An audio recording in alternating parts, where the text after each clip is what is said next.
P रहे हैं, दूध पी रहे हैं, because they are still drinking from milk.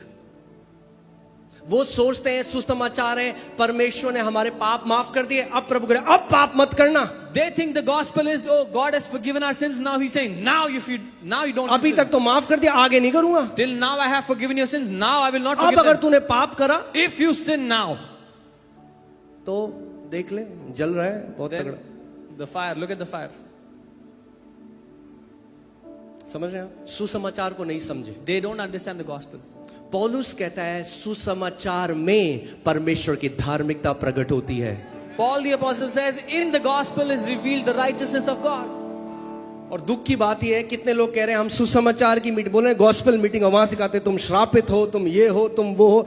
अरे कौन सी धार्मिकता है? मनुष्य की धार्मिकता स्थापित कर रहे हैं, वो कोई गॉस्पेल नहीं है। The sad thing is many people say they do a gospel meeting and they say you're cursed, you're this, you're that. That's no gospel at all.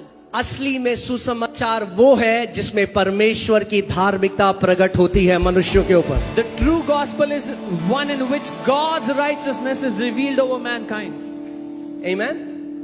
So, इस बात को समझो, दो तरह की रेस है, अभी दो तरह की प्रजाति है पृथ्वी पे। There are two kind of races, two kind of species on the earth. मनुष्य जाति, Mankind. क्या आप जानते हो आप मनुष्य नहीं हो? Do you know you're not from the mankind? The कई human मसीह kind. लोग हंसेंगे इसको सुन के, Many believers will laugh at this. हंस भी रहे हैं अभी।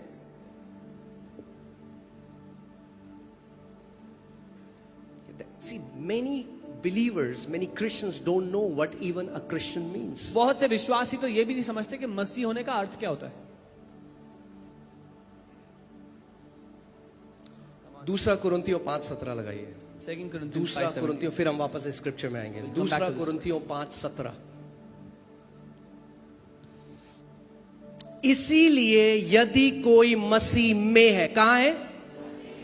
ध्यान से सुनो। Therefore, if anyone is in Christ, मसीह में विश्वास नहीं करता, या वो नहीं कह रहा हूं मैं, this is not talking about believes in Christ. वो कह रहा है यदि कोई मसीह में है, This is saying if someone is in Christ, यदि कोई मसीह में है, If someone is तो in वो Christ. क्या है? एक, हाँ क्या है? नई सृष्टि है। he's a new creation.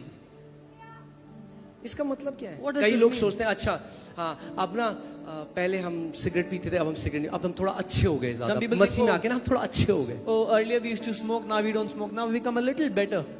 अरे आपके आदमिक जो एडमिक स्वभाव है, परमेश्वर ने उसको क्रूस पर क्रूसिफाई कर दिया और एक नया क्रिएशन, एक नई सृष्टि। नई सृष्टि का मतलब क्या है भाई? Christ crucified that Adamic nature on the cross and he's given you a new nature. What is this new अच्छा creation? एक बात बताओ मुझे, अगर आपका घर है If you have a new house, if you have और a house आपने आगे की थोड़ा बालकनी तोड़ी and you broke the balcony और थोड़ा बड़ा कर दिया उसको, and you extended the balcony या तो आपने घर में पेंट करा दिया, थोड़ा गंदा और गंदा व्हाइट पेंट करा दिया, and you did some renovation और आप कह रहे हो देखो मैंने नया घर लिया and you है, say, see, I have a new house, I bought a new house. क्या वो नया घर है? Is that a new house? नहीं, No, वो नया घर नहीं है, that's not a new house. वो रिफर्ब, मतलब वो समझ रहे हो ना क्या है? नई मरम्मत कर दी, पेंट वेंट कर दिया। यही धर्म करने की कोशिश कर रहा है, पेंट करने की कोशिश कर रहा है लोगों को बाहर से। This is what religion is trying to do. It's trying to paint people from the outside. इसीलिए यीशु मसीह ने सदूसियों से कहा कपटियों तुम उन कब्रों की तरफ से हो जो बाहर से तो व्हाइट वॉश्ड है, अंदर से सड़े हुए हो तुम। That's why Jesus told the Pharisees, you hypocrites, you are like those graves which are whitewashed on the outside but you're rotten inside. नई सृष्टि का मतलब नई सृष्टि भाई।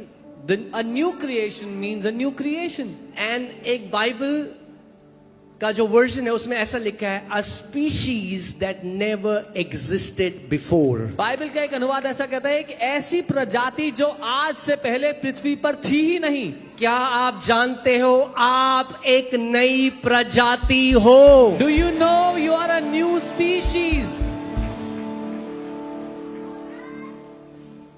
मसीह का मतलब ये है भाई, This is what it means to be a Christian. बाहर से हम वैसे ही दिखते हैं, Outside, externally we look the same. अंदर सब कुछ बदल चुका है। Inside everything is changed.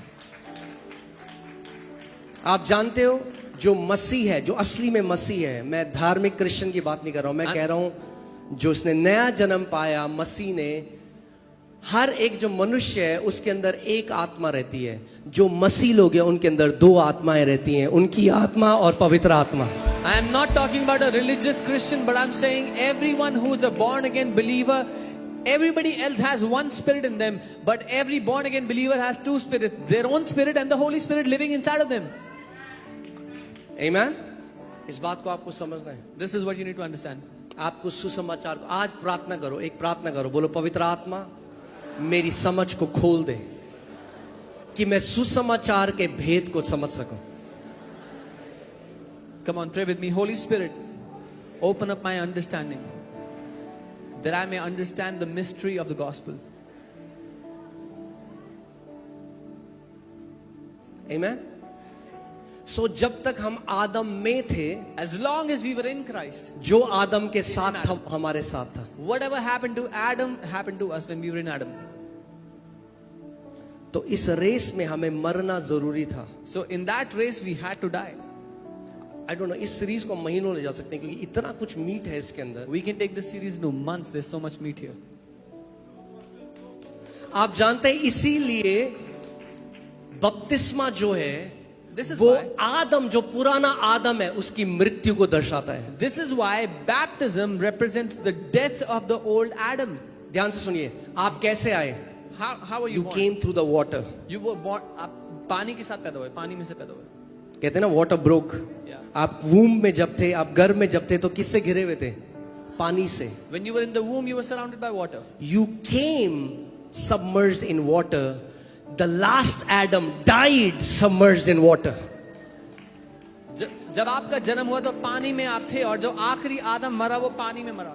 अगर आप इस बात को समझ सकें, जो पानी का बपतिस्मा है वो मृत्यु का बपतिस्मा है, पहले आदम की मृत्यु का. The baptism of water is the baptism of death of the first Adam. यीशु मसीह पहले आदम के साथ एक होकर आ गया. Jesus became one with the first Adam when he came. पाप का स्वभाव ले लिया He put on the nature और of sin क्रूस पर जाकर मर गया. and went to the cross उसको and मरने died. की जरूरत नहीं थी, वो परमेश्वर है. He had no need to die. He is God. मगर वो किसको मारना चाहता था? But who did he try to kill? पुराने आदम के स्वभाव को. He wanted to kill the old sin nature of Adam. पुराने आदम के स्वभाव को मरना जरूरी The था. old sin nature of Adam had to die. Hallelujah. चलिए रोमियो 6 एक Romans मैं 6. सोच रहा था अगले हफ्ते आपको बताऊंगा, बट अभी फ्लो आ रहा है तो लेट्स फ्लो. हालेलुया.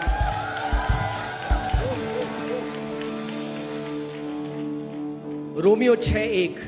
Romans 6. अगर आपके ऊपर ये एलिगेशन ना लगे If कि इसका मतलब ये जो सिखा रहे हैं इसका मतलब हम पाप करें, इसका मतलब आप सुसमाचार सिखा ही नहीं रहे हो.